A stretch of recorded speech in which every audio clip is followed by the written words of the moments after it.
ಸವಿತಾ ಸಮಾಜಕ್ಕೆ ಅಗತ್ಯ ಸೌಲಭ್ಯ ನೀಡಲು ಕ್ರಮ. ಸಚಿವ ಲಾಡ್, ಧಾರವಾಡ. ಸಮಾಜದಲ್ಲಿ ಸಣ್ಣ ಸಮುದಾಯಗಳು ಸಂಘಟಿತರಾಗಿ ತಮ್ಮ ಅಭಿವೃದ್ಧಿಗಾಗಿ ರಾಜಕೀಯ, ಶೈಕ್ಷಣಿಕ, ಆರ್ಥಿಕ ಸೌಲಭ್ಯಗಳನ್ನು ಪಡೆಯಲು ಮುಂದೆ ಬಂದಲ್ಲಿ ಸರ್ಕಾರದಿಂದ ಮತ್ತು ತಮ್ಮ ಫೌಂಡೇಶನ್ ಮೂಲಕ ಅಗತ್ಯ ನೆರವು ನೀಡುವುದಾಗಿ ಕಾರ್ಮಿಕ ಇಲಾಖೆ ಹಾಗೂ ಧಾರವಾಡ ಜಿಲ್ಲಾ ಉಸ್ತುವಾರಿ ಸಚಿವ ಸಂತೋಷ್ ಲಾಡ್ ಹೇಳಿದರು. ನಗರದ ಆಲೂರು ವೆಂಕಟರಾವ್ ಸಾಂಸ್ಕೃತಿಕ ಭವನದಲ್ಲಿ ಜಿಲ್ಲಾಡಳಿತ, ಜಿಲ್ಲಾ ಪಂಚಾಯತ್ ಹಾಗೂ ಕನ್ನಡ ಮತ್ತು ಸಂಸ್ಕೃತಿ ಇಲಾಖೆ ಸಹಯೋಗದಲ್ಲಿ ಆಯೋಜಿಸಿದ್ದ ಸವಿತಾ ಮಹರ್ಷಿ ಜಯಂತಿ ಕಾರ್ಯಕ್ರಮ ಉದ್ಘಾಟಿಸಿದ ಬಳಿಕ ಎಸ್ಎಸ್ಎಲ್ಸಿ, ಪಿಯುಸಿ, ಡಿಗ್ರಿ ಮತ್ತು ಸ್ನಾತಕೋತ್ತರ ಪದವಿಯಲ್ಲಿ ಉತ್ತಮ ಸಾಧನೆ ಮಾಡಿದ ವಿದ್ಯಾರ್ಥಿಗಳಿಗೆ ಹಾಗೂ ಅಂತಾರಾಷ್ಟ್ರೀಯ ಕ್ರೀಡಾಕೂಟದಲ್ಲಿ ವಿಜೇತರಾದ ವಿದ್ಯಾರ್ಥಿಗಳಿಗೆ ಸನ್ಮಾನಿಸಿ ಗೌರವಿಸಿದರು.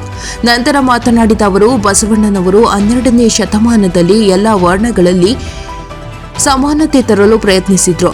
ತಮ್ಮ ಅನುಭವ ಮಂಟಪದಲ್ಲಿ ಪ್ರತಿ ಸಮಾಜ ಅಥವಾ ವೃತ್ತಿಗಳ ಪ್ರತಿನಿಧಿಯಾಗಿ ಇರುವ ಆಹ್ವಾನಿಸಿ ಸಮಾನತೆ ಸಾಧಿಸಿದರು.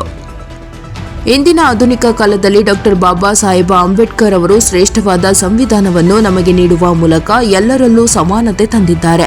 ಸವಿತಾ ಸಮಾಜ ಸಣ್ಣ ಸಮಾಜ, ಕಾಯಕನಿಷ್ಠ ಸಮಾಜ. ಯಾವುದೇ ರೀತಿಯ ಬೇಡಿಕೆ, ಸೌಲಭ್ಯಗಳು ಅಗತ್ಯವಿದ್ದಲ್ಲಿ ಸಂಘಟಿತರಾಗಿ ಸರ್ಕಾರದ ಗಮನ ಸೆಳೆಯಬೇಕು ಎಂದು ಹೇಳಿದರು. ಇನ್ನು ಕಾರ್ಯಕ್ರಮದಲ್ಲಿ ಅಪರ ಜಿಲ್ಲಾಧಿಕಾರಿ ಗೀತಾ ಸಿಡಿ, ಜಿಲ್ಲಾ ಸವಿತಾ ಸಮಾಜದ ಅಧ್ಯಕ್ಷ ಕೃಷ್ಣ ಎಂ ಉಪ್ಪೇರ, ಧಾರವಾಡ ಜಿಲ್ಲಾ ಸವಿತಾ ಸಮಾಜದ ಕಾರ್ಯದರ್ಶಿ ಪರಶುರಾಮ ಪದ್ದೇಪಲ್ಲೆ ಸೇರಿ ಅನೇಕ ಗಣ್ಯರು ಉಪಸ್ಥಿತರಿದ್ದರು.